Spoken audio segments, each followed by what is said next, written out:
Good afternoon, everyone. Well, the penultimate round of today. So the last two sessions, like I said, technology, digital, the drivers of the future growth of the bank, and we'll explain to you what our plans are and thoughts are. We've kept a short deck of the philosophy which we are driving and using technology and digital to be the drivers of the future outcomes in the bank, as you've got the theme throughout the day today. We've also prepared within the deck some of our success stories. We met with you last year. We had showcased you some of our digital and technology initiatives, especially the consumer-facing ones. We want to show you the success and what kind of performance these initiatives have brought us. Okay. We also have another list of more consumer-facing initiatives which will sort of take you through. They're on the verge of being launched. We'll also take you through some of the back-end stuff which we've been doing over the last 1 year and tell you the outcomes of some of those. But first, I think it's important to understand the role of technology and digital in the bank. So whilst we've said that from being an enabler to being the driver of outcomes and the driver of the future bank, I think it's important to understand how we're approaching technology and digital. It's not just one more thing. So while this is the strategy, I'll tell you. So our philosophy fundamentally rides on, say that over the last 28 years, the bank has developed some key strengths which have driven us and made the bank reach where it is today. And these are, we've taken 5 of them. These are 5 which impact our go-to-market, impact our customers. Okay, deep distribution, acquisition scale, customer engagement, underwriting, and operations efficiency. There's more to it, but these are the most customer-facing ones. And we said, what can be the role of technology and digital in this? Given the changing landscape and the changing technology iterations which are coming in, we said the role of technology and digital will necessarily have to be to strengthen these strengths, these core strengths. We want to even more reinforce these core strengths. And I think you've got a sense of the kind of plans which we sort of laid out today, what we performed in the last year and what we've laid out today, and our plans for the future in each of the businesses. So say the role of technology and digital in strengthening and making these even more stronger than what they were today. Okay, so that's fundamentally the role of digital. Underpinning these 5 pillars, okay, and like I said, some of the initiatives which we're taking through directly impinge on our go-to-market and touching the customer. But underpinning these also lie a very strong edifice of a very deep rooted technology-based product edifice, product cutting across the entire wholesale bank, commercial bank, SME bank, and the retail bank. An edifice of very strong core systems which are modernized, but core systems which are built to be resilient and built to take the kind of scale which we're planning for. We already have a significant scale, and the scale which we're planning up in the future will be in a multiple X of what we've done over the last 27, 28 years.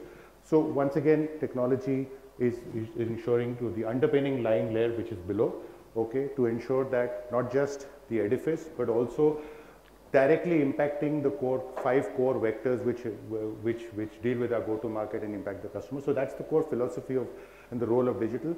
It is not an islanded activity, neither is it an activity which is there to sort of use flash, but it's directly impinging upon each and every core business outcome which we've built into the bank. So that's the core philosophy of it. Okay, structured it. I'm just reiterating, many of you know this, but the way we've therefore structured the how of what we're going about the slide number 1 is we've built up the technology and digital edifice into 4 key streams. Okay, one part is transform the bank. So we have a legacy bank, okay, and we need to build in completely new capabilities, new platforms, etc., etc. So transform the bank is the vertical which is taking and looking at and some of the examples you heard when people like Rahul Shukla, Arvind, etc. have talked about the new capabilities and new platforms which we're building in. Transform the bank vertical builds on those and brings in new platforms which are built on a completely latest microservices architecture, completely devoid of the ills of legacy architecture, but however deeply linked. Okay, and so transform the bank focuses on many of these initiatives. We'll take you through some of them in the future. Running the bank is about modernizing the existing bank. You have a legacy infrastructure and legacy architecture. How do you modernize that yet run the bank as you see the performing on a day-to-day basis? Okay, and so that's the other vertical. The third is building the competencies and COEs, which are absolutely essential and necessary to drive the new transformed digital way of working, the cloud competencies, the DevSecOps competencies, building the API factories, all of these which obviously play both into the run in the bank and the transform the bank. So in that sense, the first two are the line functions in the technology and digital, and the last two are actually the support functions. And of course, last, it's about people, talent, bringing in the talent to intermingle with the already existing strong conventional talent, IT talent, which we have within the bank, and forming a very strong IT and digital practice within the bank filled with professionals, people who understand existing systems and the need for the existing systems to modernize, and also people who understand the ability to how do you bring in completely new capabilities and platforms and merge in seamlessly with the existing. So that's the how of what we want to do. We'll quickly now cut into where we stand today in terms of our digitalization, in terms of transaction, and then take you through some of the examples of what we showcased last year and what we built throughout the year, etc. So Anjani, take on. Thank you, Parag. If we look at where are we today as a bank, we have branches, ATMs, virtual RMs, customer base that we've already seen. But as a bank, we acquire or onboard customers, we help them transact easily, and we service our customers. These are the three things that we do as a bank. And if we look at it, the initial focus of the entire banking industry was on transactions. And this was also reported regularly by the MeitY various departments saying we are, so many percentage of transactions are digitized. So you see that over the last 2 years, we have progressed as a bank from 90% to 95% of our transactions are 100% digital. It does not require any human intervention. It is instant and it goes through. 5% is still manual because there are people who arrive with checks, they go to a teller to withdraw cash. There are some transactions across the banking system in HDFC Bank, which is today manual, but 95% is completely digital. If we look at acquisition, we as a bank have moved from 56% in FY21 to 74%. So all the acquisitions that we do, if we count for all the journeys that are coming in, what percentage of our acquisition is 100% digital? That is 74%. And there are some examples here. On liability side, it is 64%. If we further dig into journey by journey, savings account is a lot more digital. Current account is less digital. It requires us to go and do CPV in some cases. So we will find variations across. But overall, it is about 64% digital. Credit cards is about 70% digital. And now we are also sourcing, 28% of our cards through partnerships, which is 100% digital. So you would have seen, Tata bring out an ad which says that you can take a new card which instantly comes into HDFC Bank and that is provisioned. So some of those things are coming through partnerships. On the acquisition side, we are 74%, and on services, we are 76% digital. And this again moves across. If we look at mobile and net banking, we've grown about 20% in mobile and net banking in terms of services that we are providing. There, the Play Store rating of our app is about 4.3. We've also moved to open banking, where we are exposing our APIs to various corporate and other customers. We've also launched 2 specific platforms for servicing. One is My Cards, which controls the card. It's an app which is controlling the card for people to transact, set limits, etc. We've seen about 10 million registrations on that particular one app for all the cards. And we've launched Bank One as a platform, and we are going to talk about it. This again is a platform which now attracts 12 million customers coming in monthly, and we do about 22 million transactions just on one platform. So we are going to talk about that a little later. So we are measuring our digital acquisition, transaction, and services, and everything is quantified across the bank. And this is how we are progressing. What comes first, what comes later, it's all number-based. Last time when we met here, we had spoken about Express Car Loan. We had demoed that product. We had spoken about Smart Hub Vyapar, PayZapp, HDFC Bank One, which is for services. And we had also talked about our acquisition platform. Now let's see where we are on each of these. When we spoke last time, these were not lives, and they were in various stages of going live. This is the situation today. On Express Car Loan, we have about 50,000 customers who have come through this, and they have taken a car loan from us. We get about 1,300 applications daily coming on this particular platform. 30% of the users are NTB, new to bank.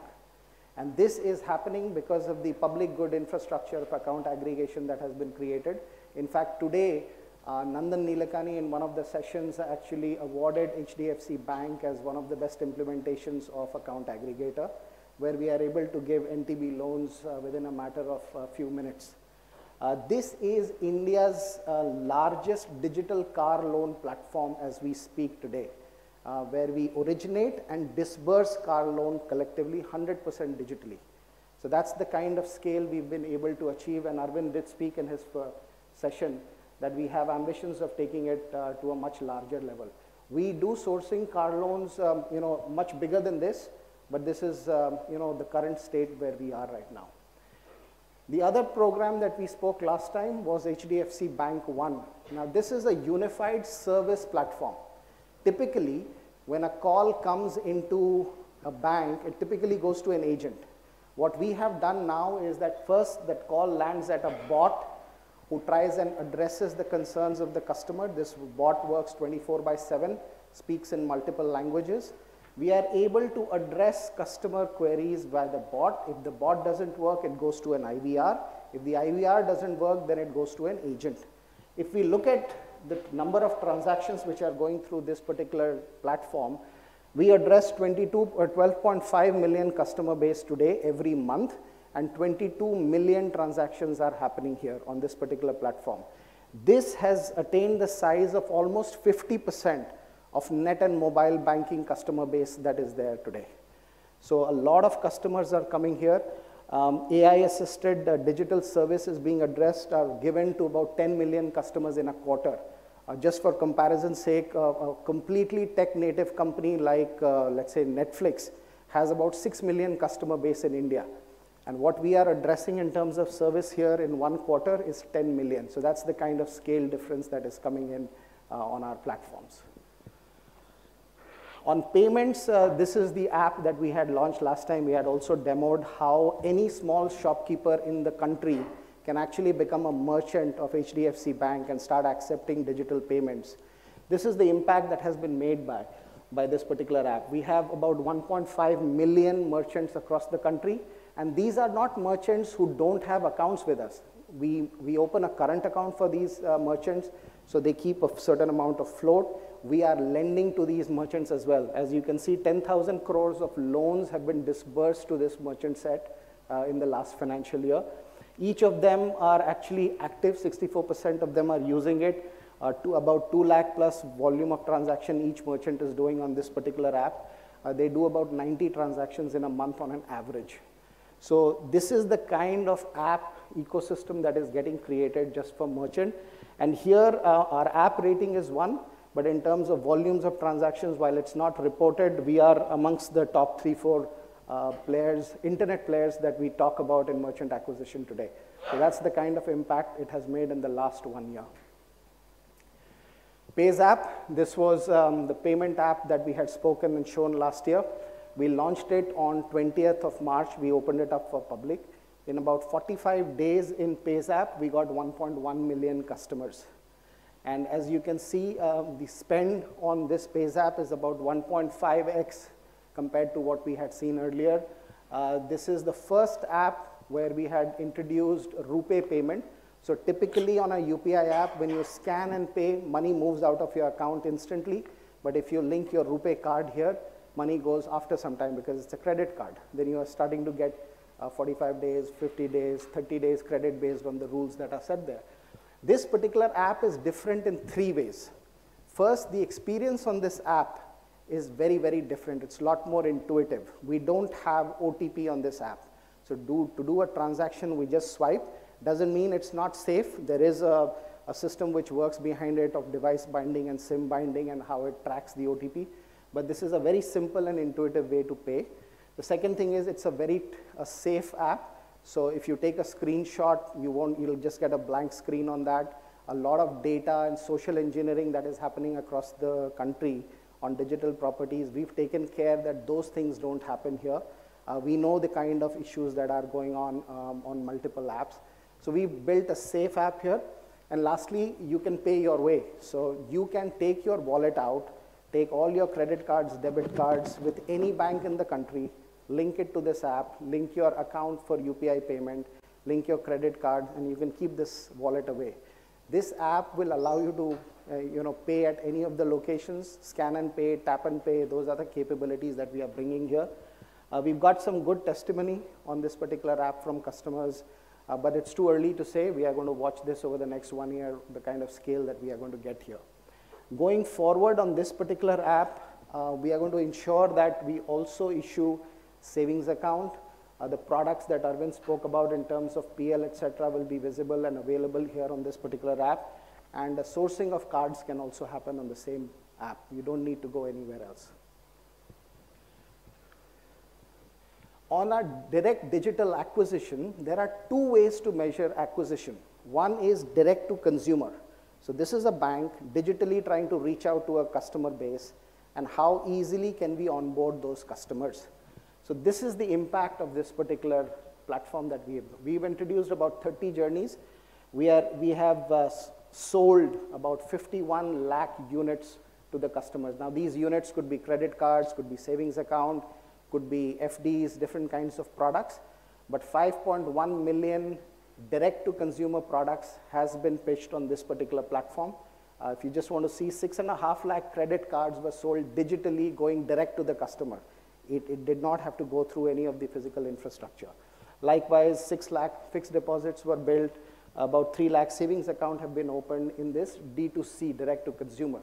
But the similar platform with a little bit of customized capability is also helping enhance productivity. So what Arvind spoke about, that we need to improve the productivity of our people, similar digitized journeys are coming in, which is helping introduce or improve the productivity of the agents and people that we have, the feet on street and people in the branches. And this is how we are seeing the impact of this. Journey by journey, we are tracking where we are today, where we have to go over the next quarter and the quarter later. Just like we built platforms, we've also got a competency which is driving innovation. Now, this is a set of people who've been brought from different parts of the bank to focus on some of the industry-first initiatives. These are not industrialized to the level where you can get scale, but some of these are going to make difference over the next few months and in some of the new programs that we are talking about. Let's look at cattle finance. Giving a cattle loan to a small farmer in anywhere in the country who wants to buy a cattle, it's a challenge in itself. How can we deliver that loan to that farmer? So here, credit underwriting is the innovation. This we worked with RBI Innovation Hub to say, how can we do credit underwriting based on alternate data? And this is what we are seeing. We've disbursed about 3,000 cases in a matter of just 5 months. About 60 crores worth of cattle loan has been given. Now we are taking this across the country in partnership with RBI Innovation Hub to see how we can scale this up. This alternate data is the milk pouring capacity that the farmers have and what is getting recorded in the ERPs of various societies. So you go to Gujarat, there are societies where they pour milk. Every day there is data getting generated, so we are doing underwriting based on that. Now this is alternate data, so expanding the horizon of credit is going to depend on data. This is one such experiment that we are doing. Digital rupee, we all are aware of the e-rupee RBI has launched. We were one of the first cohort banks that have launched. This is our current market share on this. While it is too early, in terms of merchants that are created who can accept digital rupee, we are 25% of the market today. And for customers, 40% of merchants and 25% on customers. This again has a long way to go before it gets adopted across the entire population. But we are actively working on ensuring that digital rupee is a part of of our digital innovations. Offline payments, this is an RBI sandbox program. Now, sandbox programs, typically technology companies are invited, small fintechs, because they are nimble, they can help prove a concept. HDFC Bank was one of the banks, and in fact, over the last 2 years, we haven't seen any bank participate in the sandbox program, but we were invited here to prove one point. Can an app like PayZapp work in an offline mode? Today, it requires data connection to do transactions. So if you are flying in an aircraft, you cannot pay for your duty-free shopping using an app like this. So we were able to demonstrate that an app can make a payment, and when either the merchant or this app goes live, that time the reconciliation happens. So that's the kind of program that we were working here on, offline pilot. Likewise, generative AI, Arvind has spoken about. So we are experimenting right now. We've not industrialized any of these things, but the kind of benefits that we are seeing, I just want to share one example. When we do lending, there are lots of bespoke contracts. There are covenants which are there. Now, somebody has to track all those covenants regularly, and that requires a lot of effort. There are operations team who are managing it, but generative AI is able to track the covenants. We are seeing some early shoots of those kind of programs which are coming up. None of these have been, program has been industrialized right now, but we are seeing some early shoots of AI work which is going on within our bank. Signature verification, this is another area. A lot of OVD comes into the bank, which is other verifiable documents. When it is Aadhaar, it's easy to validate, but when it is a driving license from one of the states which is not digitized, it becomes difficult. So how do we read such documents and validate it? That's the kind of program we are doing in signature validation. Digi Passbook is another innovation using account aggregator, where we are saying that a customer can come and link any of their bank accounts, their mutual fund details, their stock holding, and this is a passbook that will give a citizen of India one view of all the assets that are kept there. So what Rakesh spoke about in the smart wealth, you will see that you can go and link all your details there, and you will be able to see your entire assets in one place as we have it. So these are the kind of innovations we are working on, and some of these will come to fruition in the next 1 year. What are we going to do later? Rakesh spoke about smart wealth. This is in pilot right now. We are doing a CUG. This will go live over the next 1 or 2 quarters for sure with the customers. Smart Sathi, Smita spoke about that we've just launched on 24th of April. This is another program that will help expand the banking presence across the country by onboarding BCs and BFs very easily, and they'll be able to push our products and services across in the market. Likewise, for improving corporate productivity, we are looking at new CRM that Arvind is talking about, where you can have the next best action, how to improve the productivity of branches. Those are the kind of programs that are coming there. Sky is one of our programs which is going to upgrade the investment experience for customers. So this will come from HSL, HDFC Securities. This will be akin to an app where you can download, onboard yourself easily, and transact across any stock exchange, including overseas exchanges. So you'll be able to buy, let's say, one Apple share seamlessly by having an HDFC bank account which gets linked in. You don't have to transfer money separately into any account to do that kind of transaction. It's all going to become seamless. This is the kind of program that Sky is. Business Express, again, Arvind spoke about that this is the portal which will allow any current account customer of the bank to come in and get value-added services along with the bank services which are there. And new net and mobile banking that we are working on right now. You would have seen, I'm also hearing that when are we going to launch the new net and mobile banking? That is work in progress. That's another program to watch out for in this financial year when we are going to launch it at some point of time. So these are the programs that are coming. What we saw earlier were the programs that have been launched and the kind of impact it is making. One of the differences that HDFC Bank causes is that when we build a program, it has got experience as the moat. Others may have come faster, maybe earlier, much earlier, but when we launch a program, it is safe, it is secure, it is compliant, and the experience is so good that the kind of scale that you are seeing here becomes a year-on-year story for the future. We also have you want to take up the corporate and wholesale banking? So, audible, yeah. So I think, like Anjani mentioned, a lot of focus on retail. It's always the front-end retail story that we keep hearing, right? I mean, the payment apps and the mobile and all. But the bank, 50, 60, 70% of the bank sits outside that. So I think it's equally important to look at what is the digitization, what's the technology that's happening out here. So I thought I'll just cover that part very critically because it's normally not kind of spoken about, and we thought we'll just bring those programs out. So clearly, the programs that we did this year, again, this continuing theme, what we did and what we're going to do. So CBX is one of our new corporate net banking platform for both the corporate and the low corporate segments. Again, pretty comprehensive suite, has multi-level authorizations, file uploads, API host-to-host connectivity, and all of that stuff is coming as a new platform. We are moving away from our legacy, corporate by corporate. It's not like consumer banking where you can do adoption on day zero because the adapters are fairly well built in that sense. In fact, and we'll put some numbers in that. Second is a very interesting pricing engine because the corporate bank relationship management is built on pricing.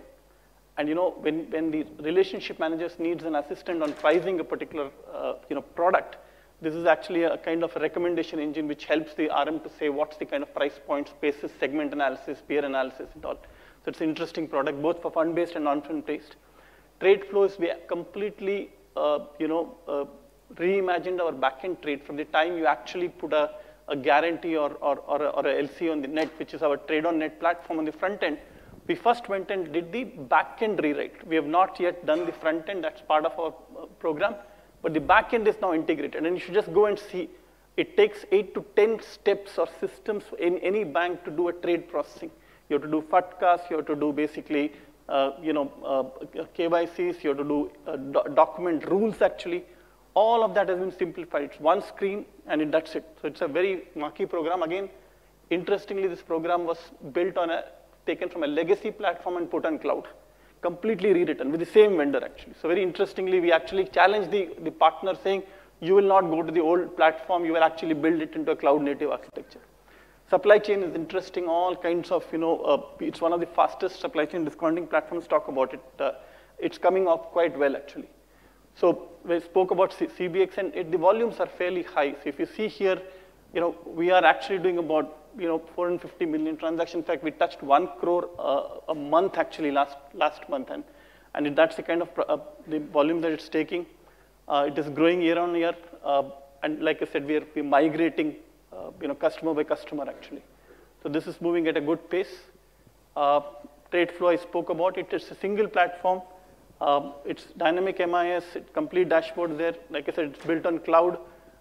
Very efficient in terms of streamlining the trade finance processes. Then integration with peripheral applications is very seamless. Again, it got launched 2 months back, so we do about 6,000 to 7,000 trades a day actually. These are very high volumes, if you imagine for a bank, and all trade backend is completely on this platform now. It's live across all the branches. And it kind of triggers all multiple checks. And why it's important? Because in trade, a lot of validations have to be done, and you would imagine that's the core of it. And then it all has to be processed simultaneously, and then you have to hit and book the lines actually. So that's how we're looking at this very, very optimistically. In fact, this project is already live and doing very well. Then of course we have, like I spoke about, pricing engine. Again, it's got a smart workflow. It benchmarks pricing across relationship managers, ratings, geographies.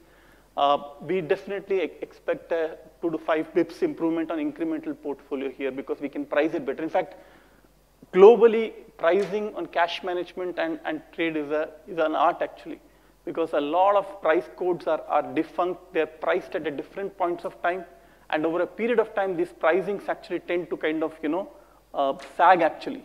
And if you're not looking at an algorithm behind to see whether they are in line with your market volumes that are coming through the committed volumes, you'll again have trouble. So in fact, this is one unique engine. Very few global banks, by the way, have a good pricing engine. And we are probably one of the first to kind of go in the market. I know a couple of large banks have done that. But again, it's done in very record time out here. Supply chain said one of the fastest growing.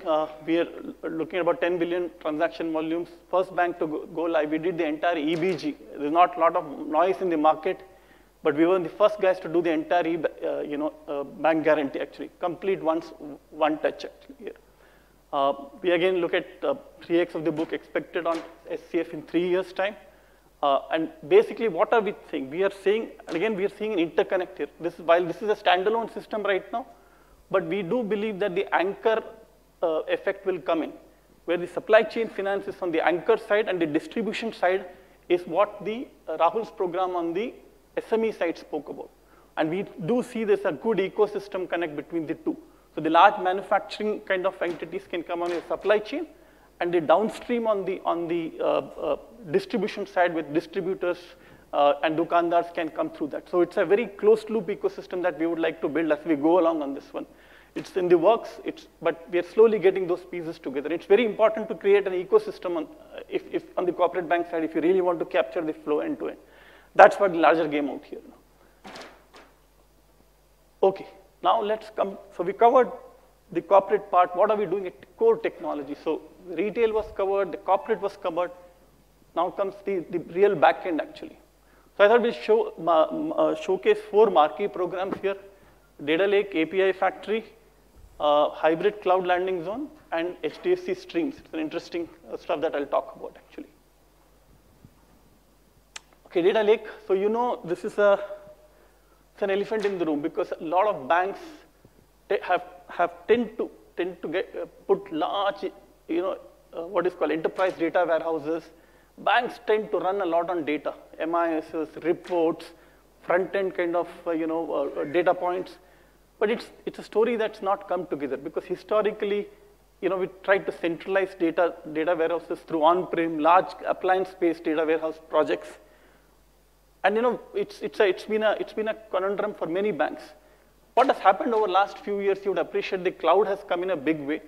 And the good thing is that the compute on the cloud is very different from what you can do on-prem. So we're one of the first banks to actually put our data lake on cloud actually. What are the enablers? It's a near real-time batch for structured and unstructured. Both data is available. Fine-grained control on data based on actual grain-based control on access controls.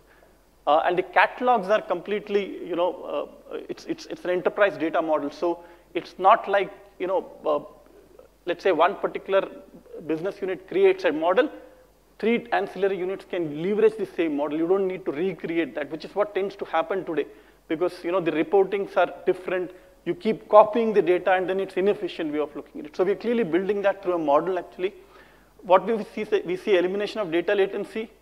We see multi-source data harmonization. We are even factoring in for Excel sheets. One of the biggest problems all you analysts would agree is the proliferation of Excel sheets actually across. And they become key source of data. Small databases, Excel sheets. In fact, we are running a very interesting platform called Denodo on top of this, which actually creates a virtual data linkage between the pure backend data source and the ancillary Excel sheets, and you can mash them up on the go actually. So it's an interesting, and this is because all of this is on Microsoft Azure cloud. And we went for a very interesting platform of combination of what is called as Azure, Synapse, and Databricks actually. And if you go through, Databricks is one of the fastest emerging data platform technologies. It's very interesting. It's got a platform called Spark. And if you kind of want to read about it, it's kind of changed the game in the way the data is processed at scale actually. The industry. And today, many enterprises are looking at Databricks as one of the foundational engines to do data warehousing, actually. So clearly, this is how we are looking at the whole data lake. In fact, it's a very large-scale program running over 18 to 24 months' time. Business by business, we are creating, actually, their own federated models, actually. So that's how we are going. But the engineering behind it is the same. So it gives the flexibility for the businesses to consume the data on the go. Also, the entire AI/ML factory will sit on this data actually, because see, if you don't get your data, you can talk about any AI/ML program. It will not work. I mean, that's the reality of life. So get your data right, it's easy then from there on to build. And because it's now on cloud, that's why and what is so different about cloud? Because we spoke about actually this hybrid cloud landing zone. This is actually India's, the world's, the first hybrid cloud landing program.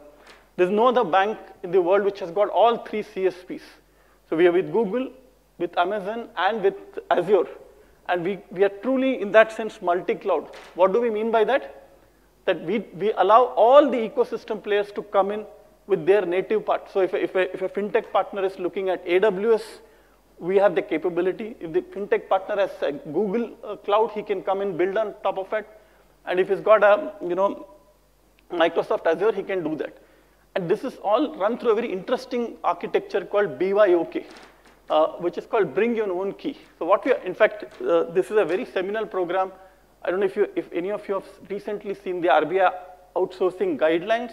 It's a very interesting guideline that came out about a month back, which actually mirrors this architecture, wherein what we have said is our on-premises data center, they get extended into the cloud using our keys which are sitting in our data center. So what we do, the same keys that we use for ATM encryption or POS encryption, these are hardware encryption keys. We have extended these keys to the cloud. So by doing that, we are able to do what? One, our data is encrypted using our key and not the key on the cloud. So suppose the cloud gets hacked, the key still is with us on the on-prem actually. Secondly, cross-border. One of the issues that a regulator had was, what happens if a cross-border jurisdiction regulator comes and asks for data? And if, let's say, the cloud service provider is in that jurisdiction, in a normal sense, it's difficult because the entire apparatus is kind of tuned to a particular jurisdiction. But here, even if they give the data, the key is actually with the bank, so they have to come back to the bank, actually. So it's a very interesting stuff, very large-scale compute. I mean, we run actually almost about 40 gig backplanes to connect these hybrid clouds, and they run at absolutely sub-10 millisecond latencies across Mumbai, Delhi, Hyderabad, and all of these zones, actually. So absolutely no interface difference for the customer, but the data comes to the on-prem, and from there it goes almost to Hyderabad, Delhi, and in Mumbai, depending on the cloud service provider. So it's a very marquee program, one of the fastest rollouts of the cloud in industry. It's not much, we don't talk about it too much in the market, but it's been done silently and with a very good, and the regulator has had a very good look at it. And they like this program because it kind of takes into account the concerns that they had. Okay, Sashi spoke about this in the morning, and I just wanted to keep, this is one of the most foundational programs. See, what are we trying to say? APIs have, people, all the banks talk about thousands of APIs. We have, everybody says we have 1,000 APIs, 1,200 APIs. But the reality, like Sashi spoke, when you look at product, you go to one product, and then you have to cross-sell another product. You're actually hopping across. Why? Because there is no ubiquitous API platform in the middle, which is orchestrating bundles, actually. Which means your customer records. Take an example. Once you come on a digital journey for a particular product, and let's say the address, the phone numbers, everything is stayed there. The next cross-sell, when you're putting model on top of it, and then let's say you have to cross-sell at a later date, you have to hold all of this in an orchestration layer in the middle, otherwise you'll not be able to do it. This is what is the most important platform that we are building. This is still work in progress, but like Sashi said, we want to start with the HDFC limited orchestration first. So where the person goes and stands in front of the limited RM, your ability to cross-sell the products will come through. And it's a very complicated stuff because it's going to sit right in front of our core systems, and it's going to ensure that we don't plumb the core systems. We do all the magic in the middle, actually. So that's why it's an interesting thing, a lot of, again, technology into it. It's a separate factory that we are running to bring this program together. And we see sharper cross-sells, unified customer view, easy integration for incremental product acquisitions, and it's ripe for banking as a service, actually. So that's where we are going on this one. This is an interesting one. I just thought this is a pure tech thing. This is first of our Hollow the Core program items. We spoke about it last year, and everybody is saying, what are these guys doing? We don't understand. But now everybody is talking about Hollow the Core in the market, actually. So what we are trying to do is, and the fundamental problem here is that banks have for long been on legacy core banking. If you don't address, and trust me, I'm not kind of taking any names here, every single core banking platform provider works on legacy architecture. What does it mean? It means the databases are monolithic in nature. You can only put the database and write it in one particular location. And if that location goes down or if that database goes down, there are problems. And that is happening more frequently because of UPI volumes bursting through. It's a very unique problem where India is ahead of the global challenges actually. Even globally, the core banking is not under so much of pressure in any other country than in India. And if you don't hollow the core, which means you start modernizing your core, you will be in trouble quite soon. And we are learning very fast here. So what we are doing, we are running a program in Enterprise Factory, which calls Hollow the Core. We have three multiple parts actually. And I'll talk about this part, which is HDFC streams. But there are two other parts actually what we are trying to do. We are first trying to build a shock absorber. This is like a shock absorber, which sits between the core banking and the channels actually. And what happens is the core banking kind of delays, it kind of stops. This particular absorber is able to spread the shock and still service the customer. So even small voltage, you've seen voltage stabilizers. That's the simplest example that I can give you. The power fluctuations are there. This is like a stabilizer actually. It's very complicated engineering. It's all built on cloud. We've done all our UPI transactions are sourced from this engine now. This engine sits in front of our UPI engine now, built on cloud completely. It's about 5,000 transactions per second, scale on infinite basis technically on this platform. And then it kind of keeps calibrating every 4 times a second. It looks at core banking, saying it's alive or it's not alive, and what is the response it's giving. And it's a complete local engineering. Just to give you background, we have used very different platforms here. We have used a very interesting database from a Valley company called Yugabyte. We have used a very interesting workflow called Temporal. The entire programming is in Golang, and these are absolutely new age platform technologies. And these are engineers sitting completely outside the bank. They are pure techies developing these systems actually. So this is the first of this. What are we doing after this? We're going to start hollowing the payments actually. So IMPS, RTGS, NEFT, they will no longer be serviced out of the core actually. They'll be serviced ahead of that. And why? Because you can then spread the database into multi-geography and service fast. And even if the core banking fails, you should be still able to service them. So it's a very interesting engineering piece that we are doing. We're going to launch with IMPS, inward, outward, then NEFT, then we'll go to RTGS. After that, we are actually interestingly running a program called Enterprise Gift. See, today, one of the biggest problems is customer in force. When Shashi spoke about the customer view, every bank has looked at it in a product view. So what we did, we book a credit card, we book a personal loan, or we book a savings account, then we do deduplication and we attach a unique customer ID. So what happens? There are 3 address systems that are sitting in 3 different places, and then you are pulling a single ID actually. Don't you think it's something fundamentally wrong? You should first be giving a customer ID, pushing it in a particular segment in one place, and then downstreaming it. Because then you will always have one view of the product actually, of the customer, across multiple products. So we're building this eQuif again as a part of this process. These are 3 foundational programs. The streams, the payment hub, and then the eQuif actually. This is our part of our Hollow the Core program actually. So I'll talk about it at some other point of time in detail, but it's extreme engineering here. We are building it completely, as I said, grounds up through our own engineering talent, partnerships, a lot of fintechs, and a lot of upcoming technology companies actually. And while we do that, at a large scale, what are we doing in technology? What we call as tech for tech, like Shashi spoke about, and all the group heads spoke about the AI enablement. This is something that we have started now.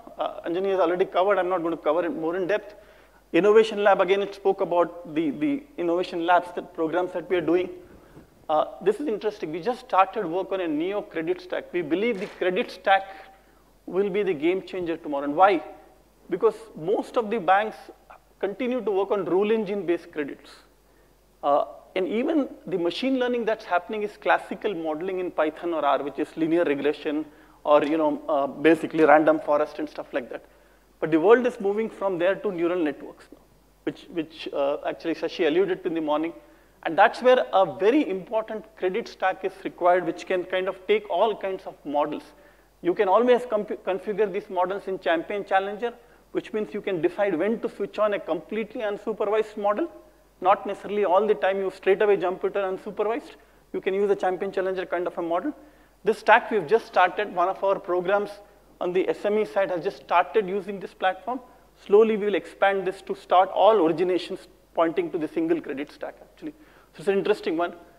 Transaction risk monitoring, frauds have gone ahead. Again, we have got machine learning inside our fraud management. So our credit card stack today runs on a machine learning model behind. So every time you do a transaction, the transaction goes into a machine learning model behind the scenes. And if there's a pattern that we detect, we actually stop the transaction real time, or we do near real time where we call you back. And you would probably be getting calls if any of you have been customers of late. And product by product, we are building this entire backend stack on fraud management, actually. We're also using a lot of low-code, no-code, very interesting platform coming. In fact, the entire service stack that Arvind spoke about, a wow journey, you come into the bank, you want to change an address, just scan code, and you straight away do the address code. All of that we are building in a low-code, no-code from Microsoft called Power Platforms, actually. And these are about 15 to 20 journeys that we are building through the year. So basically, the idea is customer comes into the branch, scan code, and you know, most of your service requests, you don't need to have any paper forms, any requisitions, nothing. It just kind of straight away goes through that. The second we are building is a very interesting platform of Flutterflow. This is a mobile low-code, no-code. You can technically build mobile platforms in weeks' time actually using this. It's a low-code, no-code on mobile. We started building this using our internal apps. When we have the comfort, we'll go to the large-scale external apps. But very promising, actually. It's, again, a Y incubator company, Y Combinator incubated company out of Valley. Google guys, actually again, running this. We are working with them very closely. And then, of course, ServiceNow. We are completely automating our IT systems in the backend. Change management, patch management, incident management, opening up of a lot of configurations of servers. All of that we are automating because at scale, you cannot do it manually. So it's again, globally led platform. ServiceNow is a very, very interesting platform. Idea is to automate everything in the backend in the IT. So even things like you want to access a particular website, you don't have to put a request to somebody. Basically, the machine can look at your roles and then go and create that. And all of that ticketing can come through as a single ticket flow. So it's a very interesting platform we are building, and clearly we're seeing the benefits. I spoke about the holiday core. The active is something that's interesting. Like I said, all our design now is going to be active. We are very conscious that we always have two places to write on. So each of our new application comes with this thought process that you don't kind of put the data in one place and and then copy it. Basically, we write it at both the places. Branch transformation. Sashi spoke about this very interestingly, and Arvind also spoke about one of the big things is the cost. I don't know how many of you know, the way the branches are connected is through a platform called MPLS, multi-protocol label switching. These are wires or cables that go into every branch, and it takes time to network them. So what we are trying to do is we're actually using a combination of something called Zscaler and a 5G platform to start rolling out branches at a much faster rate. We have put about 100 branches on this platform now. And this will give us rapidity. You can technically roll out branch in 4 or 5 days instead of today's 6 to 8 weeks. And again, at definitely 30 to 40% cost benefits than what you're currently doing. So it's a very interesting way of rolling out the branches that we're looking at it.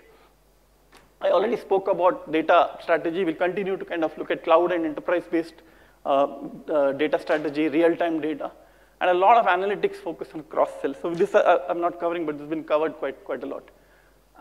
Just a little stuff on what kind of buzzwords that you're looking at it, right? So a lot of talent here, agile, upscale, a lot of competencies here in terms of DevOps, ChatGPT, blah, blah, blah, and a lot of new technology platforms that we're using. So it's an exciting world at HDFC Bank. In fact, most of our new hires in technology are not the bankers. We've kind of stopped. We do hire domain-based hires, not that we don't hire, but the majority of ours are actually people who come from startups, people who come from e-commerce companies, people who are coding actually. And it's important that we start owning our IP. Like Sashi said, the aim is to be a technology company that's into banking over a period of time. That's where we are going here. And finally, a lot of stuff on the mobile internet. I'm not going to talk about, but you will see a new mobile and a new net banking this year for sure. The betas mobile should be out by end of this year, and net banking the first quarter. We will try and do some betas, and kind of invite some people out here to look at it. But We are very conscious that our UI, UX, and our experiences have to change, but we don't want to just make the front end change and be there, and then talk about saying how good we are. We would rather change the back end to scale and then bring the front end. That's the strategy, actually. So that's pretty much what is happening at technology and digital. I think that's pretty much it from our side. Thank you. We're open to questions.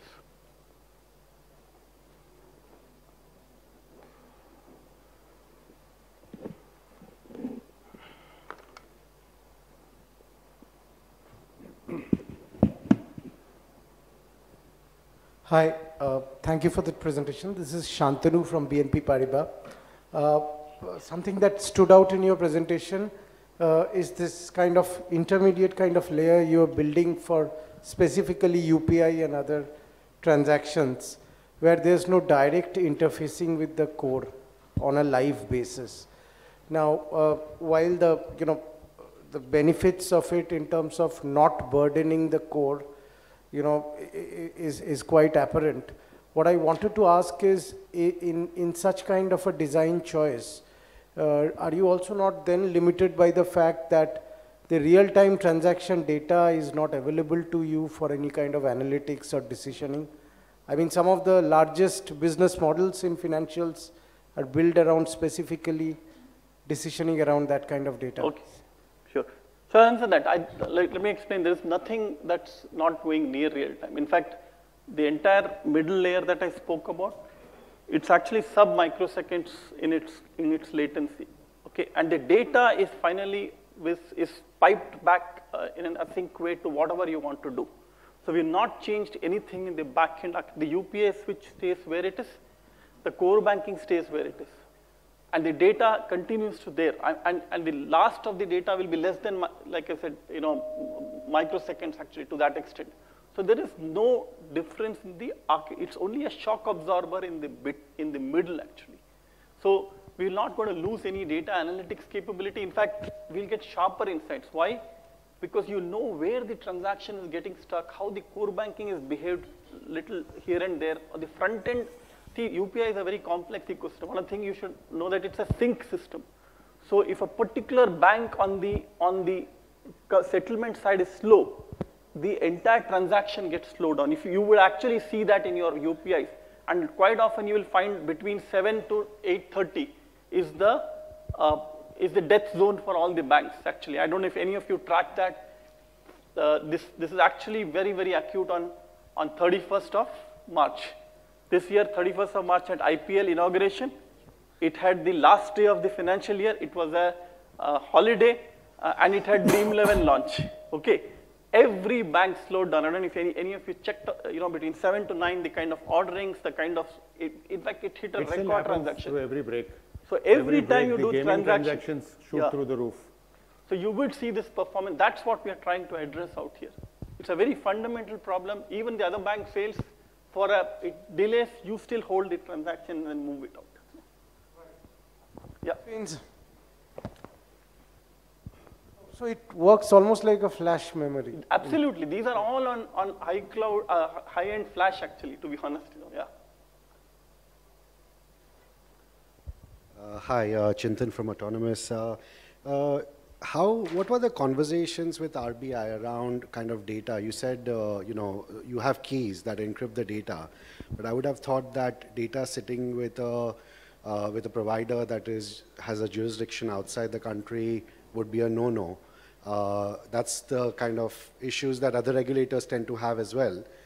So what was that discussion? Very interesting. And why RBI has got comfort on this? So shouldn't they demand this data sit in India somewhere? It's a very pertinent question, actually. See, one, clearly, the local jurisdiction plays. All the cloud service providers have come into India. I don't know if you know, every single guy has localized into India now. There is no data that sits outside, even though it's an Amazon has its data centers in Mumbai and Hyderabad. Microsoft has 4 data centers now in 4 different cities. Google has in Mumbai and Delhi now. So I think that was the first part, saying the localization of the data is done. Second, the right to audit. See, one of the biggest things is the right to audit. Do you still want to see where your servers are? For a lot of time, there was a lot of argument saying, will they allow, because the cloud service providers don't allow normally. That changed with the enterprise construct. In fact, most of them have started now with large enterprises. They've actually moved to a clause where if RBI comes and wants to see a data center where the servers are, they will allow that. That is second. Third is the BYOK, like I said. Even if, let's say, somebody wants to, let's say, regulator sitting in Singapore wants the data of a Singapore customer, and assume that in the jurisdiction of Amazon, for that matter, I'm just taking an example, it's in Singapore. If they take the data, the key is still with us. But what if a US asks to see Indian data? The key is still with me. But key is breakable at some point in the future. No, these are hardware keys. See, any keys, that's a different discussion, okay? But please understand, these are hardware level, very high graded keys actually today. Okay. They're not, and that's why there's a difference between what is called KMS, which is key management systems on cloud, and a hardware-based encryption keys which are sitting on your premises. So yes, see that way anything is breakable in the world. I mean, just being a little careful here. But these three levels of comfort, and what we also did in this hybrid zone, the networks will continue to be with us. I also want to be very clear about that. So the network doesn't hone into the internet service providers. They actually are managed and owned by the bank. And the bank also has a very interesting security operations center. In fact, we run a very sophisticated security operations center. And this is for the bank right now. We could extend it to all of the group companies. And it's based on, again, a lot of cloud-based AI/ML kind of patterns that you do it. We are also an NCIPC, infrastructure, being a domestically important bank. So a lot of focus on security is coming through. So that's also an important point that played. In fact, a lot of people looked at this model. Just to give you a little comfort, the regulators have looked at it for 3 years now. And that's when they have also put the guidelines. Some of the stuff that we've kind of spoken about, it's there in the outsourcing guidelines. You can actually go and see it. It's an interesting. And I think regulators will realize, see, finally the battle with the cloud is, you cannot, it's impossible to develop applications on-prem and continue to scale. It's practically not, because every other ecosystem player who's in a modern technology is cloud native. So what are you going to do if you are on-prem, right? So I think it's been a very pragmatic move, very measured move, I would say, and in line with the industry expectation. Thank you. Hi, this is Param from Nomura. Yeah, so in the initial slides that you showed, one of them you showed that 74% of your acquisitions are digital. Does that include underwriting? Because in one of the earlier presentations we saw in the commercial banking part that digital underwriting is actually a much lower percentage. So when you're saying 100% digital transactions, not in the retail. Yes. Does it include underwriting? So all acquisition journey, if you stack it up and see if there are 100 units that we are acquiring, 74% is coming digital. But there are some journeys which will be less than 74%. There were examples shown of 30%, 35% also. Even if you take the case of something like automobile, those journeys which are there, over there underwriting is 100%, going through STP. But there are journeys where it is a drop on the floor. A lot of people give documents which are OBD, etc., which cannot be validated. There it happens in a manual manner. And Rahul's business, the CRB business has just started the digitization. In fact, one of the programs that I spoke about is CLO. They just started digitizing. It's an assisted digital journey for collateralized loans. So what happens is that the RM goes, it's an app, you take the details of the customer, again account aggregator, income tax, GSTN is all triangulated together. The scoring is also done on top of that. And a loan sanction is provided digitally actually. And then the downstream of the credit is also digitized today. We just launched that program in Rahul's businesses.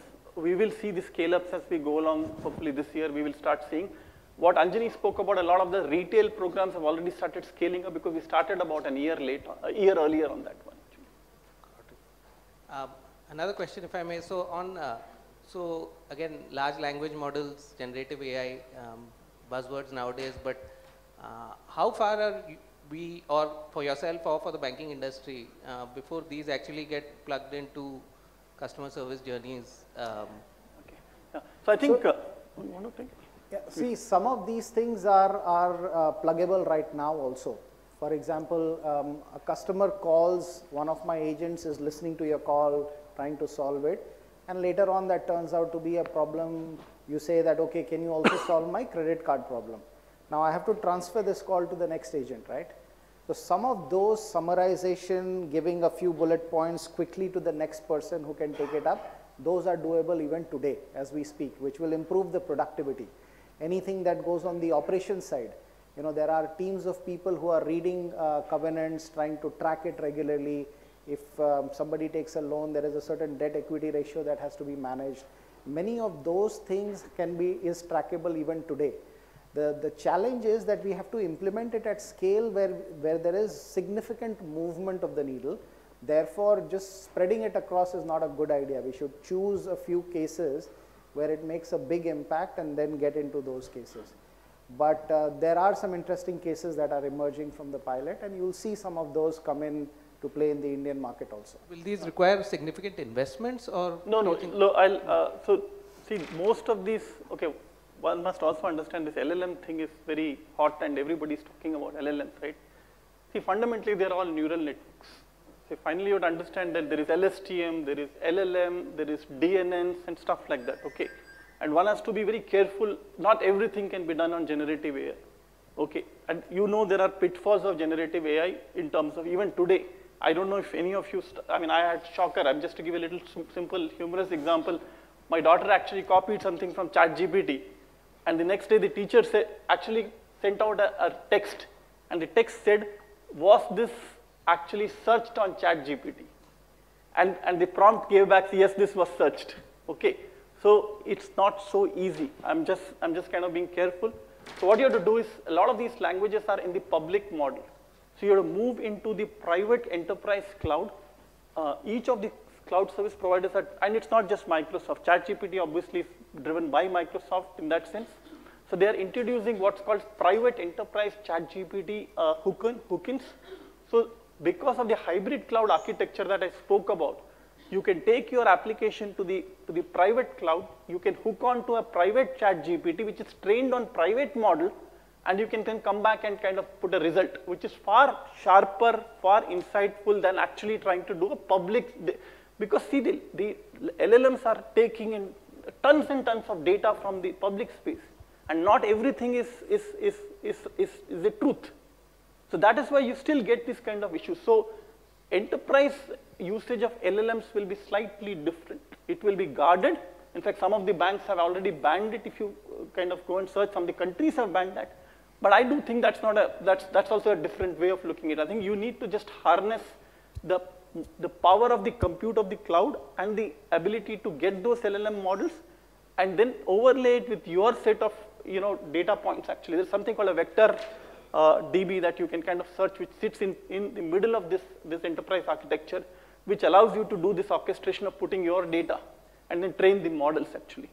So it's an interesting play out. There are now computes are available. Problem is not with the compute, the problem with the training data set. And hopefully, as enterprise LLMs start taking over, you will see BARD, chat and all of that being offered on enterprise. And I think the enterprise place is far more exciting than the retail space, because the use cases will be far more, multiplier effect will be far high.